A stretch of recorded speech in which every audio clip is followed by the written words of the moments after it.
So now you're in trouble with her now. You're why you in trouble you making me. Some bad guy just speak your mind sus you got him. By the balls and you can at the world of Christian television is rocked as Joni Lamb, co-founder of Daystar Television Network, is suddenly at the center of a scandal that no one could have predicted.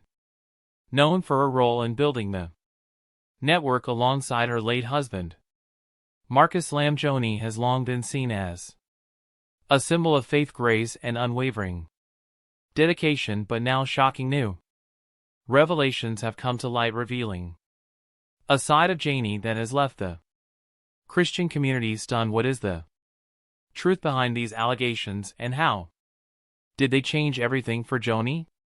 Join us as we uncover the details of this unexpected controversy and the fallout that has shaken Daystar to its core. Rumors and theories about Joni Lamb from Jimmy Evans. The rumors surrounding Joni Lamb's role in the family and Daystar Television Network had been circulating for a while, but the involvement of Jimmy Evans added fuel to the fire in a way that no one saw coming. Evans, a well-known Christian marriage counselor and the founder of X of Marriage, had long been considered a trusted voice in the evangelical community. However, his relationship with Joni and the Lamb family became a point of contention after a controversial meeting in July 2023. According to sources close to the family, this meeting was far more than a simple family discussion. It was a power struggle that would leave lasting consequences for everyone involved. As the rumors began to swirl, many started to wonder what exactly was happening behind closed doors. Theory started to develop about the true nature of Joni Lamb's influence and how far she would go to maintain control over her family and Daystar. Some insiders claim that Joni had been manipulating her children, especially Jonathan Lamb, to ensure that her voice remained the ultimate authority in the family. Others suggested that Jimmy Evans was using his influence as a marriage expert to help her solidify her power, perhaps even going so far as to control decisions at Daystar. One popular theory was that Evans had been working with Joni to consolidate her leadership within the ministry, especially after Marcus Lamb's death. There was talk that Joni, in her grief, had become more reliant on Evans, not just as a marriage counselor but as a kind of spiritual advisor who helped her maintain control over Daystar's direction. Some sources even suggested that Evans, who had a reputation for offering guidance to other Christian leaders, might have seen an opportunity to align himself with Joni for personal gain. Was he simply offering counsel, or was he trying to influence her decisions and, by extension, the future of Daystar? The theory that Evans might be helping Joni manipulate the family dynamic was made all the more plausible by the way the meeting unfolded. Jonathan Lamb and his wife, Susie, were allegedly subjected to intense pressure during this encounter, with Evans telling Jonathan that he needed to submit to his mother's authority because, as Evans put it, Joan's voice was as valid as God's. The suggestion that Joni could speak for God and that her decisions were divinely ordained raised alarm bells for those who knew the family. Could Joni, with the help of Evans, have been setting herself up as the undisputed spiritual leader of Daystar? Some believe that Evans, knowing Joan's vulnerability after Marcus's death, was taking advantage of the situation to increase his influence over the Lamb family's affairs. Others suggested that Jan's increasing control was a way to protect the legacy of Daystar after Marcus's passing, with Marcus no longer there to balance the power. Jimmy Evans had become a controlling figure within the family and the ministry. But why was this about maintaining control for personal reasons? Or was it about protecting Daystar's future and the legacy of the Lamb family? The more people speculated, the more complicated the situation seemed as the whispers grew louder. The idea that Joan's influence was becoming increasingly dangerous took root. People began to question whether she was truly acting in the best interest of her family or whether she was manipulating those around her to maintain her position of power. The rumors about Jan's power struggle were not just about her control over the family, they also raised questions about how much influence she had over the ministry's direction. Was Dyer becoming less about the mission of spreading faith and more about maintaining the Lamb family's dominance in Christian television? This web of speculation, fueled by the involvement of Jimmy Evans, continued to grow. What exactly was Joan's relationship with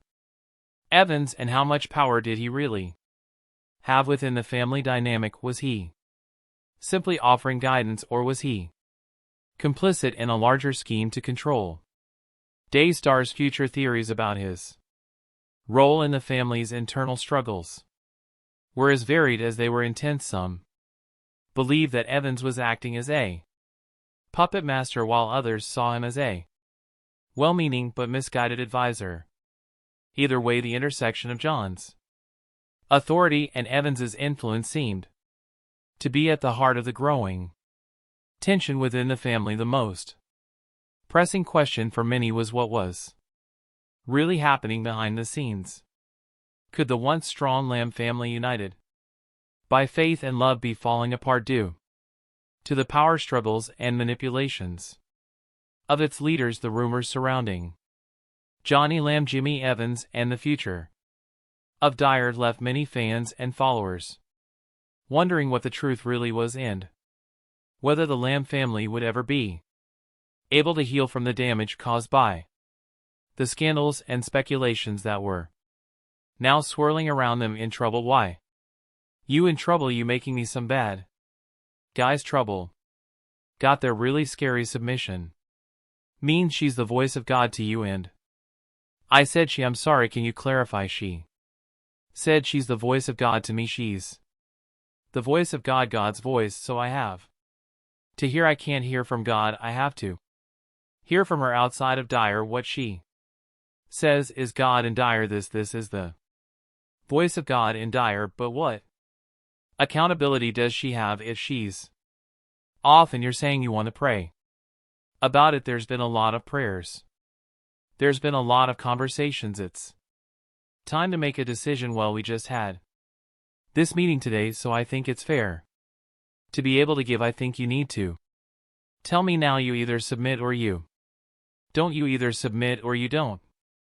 I'm not playing the game any longer. Not. What exactly did Jimmy Evans say? The shocking allegations. The meeting in July 2023 between Jonathan Lamb, his wife Susie Joni Lamb, and Jimmy Evans became one of the most talked about events in the Lamb family history. For those on the outside, it seemed like just another family discussion, be it a tense one. But what happened during that meeting shocked everyone involved. It was during this meeting that Jimmy Evans, a respected marriage counselor and the founder of XM Marriage, made some of the most shocking and manipulative statements that would forever alter the dynamics within the Lamb family. What exactly did Jimmy Evans say during that meeting, and why did his words cause such an uproar? The meeting had started innocuously enough, or so it seemed. Jonathan and Suella Lamb had their concerns about the direction Dyer was taking after Marcus Lamb's sudden passing, and they wanted to speak with Joni to address these issues. What they did not expect was that instead of an open discussion, they would be confronted with an attempt to pressure them into submission, both to Joni and ultimately to Daystar's leadership under her control. Jimmy Evans, a guest in the room, was there to mediate, but his involvement soon turned from helpful guidance to a disturbing show of spiritual Jonathan, visibly shocked, asked for clarification, trying to grasp the gravity of what was being said. You're saying that when Joni speaks it's as though God is speaking through her, he asked. Evans responded without hesitation, saying yes, when Joni speaks she speaks with God's authority. You need to understand that this is not just about family or leadership, it's about divine authority. If you refuse to listen to her, you're refusing to listen to God's will. The words were delivered with such certainty that it was hard to imagine them coming from someone who was supposed to be offering counsel. In the moment, Jonathan could barely process what he was hearing. How could Evans, a man who had built a career on counseling couples to communicate and compromise, be equating a person's voice with that of God's? The meeting escalates, aided quickly. From there, Evans's tone grew more insistent, and the pressure on Jonathan and Suaya to accept Jan's authority became palpable. Evans went on to say that Jonathan's stubbornness was causing unnecessary division, and that the only way to move forward as a family and as a ministry was for Jonathan to accept Jan's leadership without question. You are being stubborn, and stubbornness is the same as idolatry, Evans declared, further compounding the shock of the moment. You're making an idol of your own opinion instead of submitting to God's will as it's delivered through Joni. This is a spiritual matter, Jonathan, not just a family matter. Jonathan, deeply disturbed by the implications of what was being said, tried to stand his ground. I can hear from God myself, he insisted.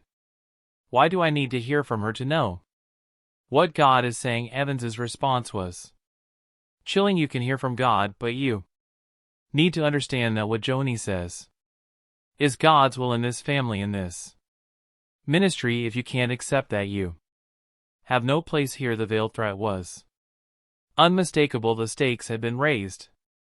Submit to Joni or lose everything. At this point, Joni, who had been quiet until then, jumped in. God's will is clear, she said, her voice firm, and you need to understand that this is about more than just you, Jonathan. It's about what's best for this family, and Dyer, you've made this about your own opinions, and that's where you're wrong. The only thing that matters is that you submit to my leadership. Jonathan felt the weight of the situation pressing on him. The woman he had once admired and looked to for guidance had now become the very person demanding his submission to an authority that felt foreign and manipulative. Evans, sensing the tension, pressed further, telling Jonathan that he needed to humble himself. If God came to you right now and said you were wrong, would you correct it? Evans asked. Jonathan hesitated, trying to grasp the full implication of the question. Of course, he answered, but Evans didn't stop there. Well, God hasn't appeared in front of you with a booming voice, Jonathan, Evans said, but he has spoken through Joni, and you need to recognize that. Jonathan was stunned. The idea that a person could claim to speak directly for God was something he had never encountered in such a blatant manner. At this point, the meeting was no longer about resolving family issues or addressing Daystar's future. It had turned into a power struggle, with Evans and Joni asserting a level of authority that Jonathan could not accept. Evans continued to press Jonathan, saying that if he refused to submit to Jan's leadership, he would bring division to the family and incur God's wrath. You're leading your family down a dangerous path, Evans warned. You're opening yourself to spiritual and emotional destruction if you don't align yourself with Johnny's authority. This is God's will, Jonathan. The words hung in the air like a dark cloud, and Jonathan knew that he was at a crossroads. His family, his ministry, and his own sense of identity were all on the line in that moment. The dynamic had shifted irrevocably. It wasn't just about family disagreements anymore. It had become a battle for control a spiritual war in which Joni, with Evans's backing, was positioning herself as the sole authority. Jonathan and Susie left the meeting shaken, their trust in both Joni and Evans shattered. The language used by Evans, the pressure to submit, and the comparisons to Joni Lamb, Jonathan Lamb, Susie Lamb, and Jimmy Evans left the entire Lamb family shake, but it also marked the beginning of a new chapter in their lives. The accusations of spiritual manipulation and control had not only caused a major rift within the family, but had also cast a shadow over the future of Daystar Television Network for the Lambs. The public and private consequences of that meeting were overwhelming. Joni Lamb, once seen as the strong, graceful, and supportive matriarch of the family, was now under intense scrutiny from her own children as well as from the public. For years she had been admired for her leadership of Daystar and her unwavering faith, but now her actions were being questioned by the very people closest to her. As news of the meeting began to spread, so did the rumors about her behavior. Joni had always maintained a picture-perfect image both as a wife and as a mother, but now in the wake of her actions, people began to wonder if her public persona had been a carefully constructed facade. For Jonathan Lamb, the situation was deeply personal. He had spent his life working alongside his family, building the ministry that they all had poured their hearts into. The words spoken by Evans and Joni during that meeting had shattered everything Jonathan believed about leadership, faith, and family. He had been pushed to submit to his mother's authority in a way that felt unnatural, and in doing so he found himself questioning everything he had once believed in his relationship with his mother, which had always been a source of strength, was now marred by feelings of betrayal and anger. The spiritual manipulation he had experienced left him feeling isolated and helpless, trapped in a family dynamic that was no longer healthy. Joni, on the other hand, was faced with a crisis that she never saw coming. For years she had been the pillar of strength in her family, and her role as the public face of Daystar had earned her the admiration of millions.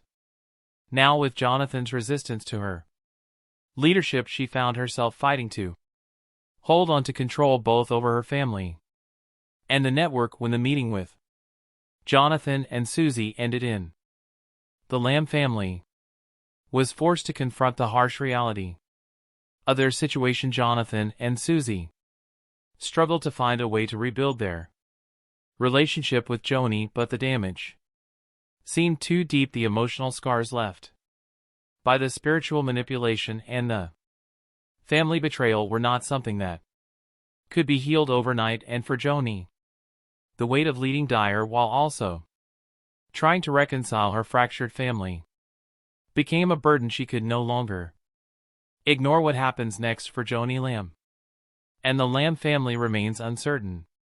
Will Joni be able to repair her relationship with her children and the rest of her family, or will the rift continue to widen further, separating the once united family? And how will Daystar move forward in the wake of these revelations? Only time will tell how this family drama will unfold, but one thing is clear: the Lamb family's public image, once untarnished, is now forever changed, and the fallout from these events will likely have lasting effects on the future of their ministry and their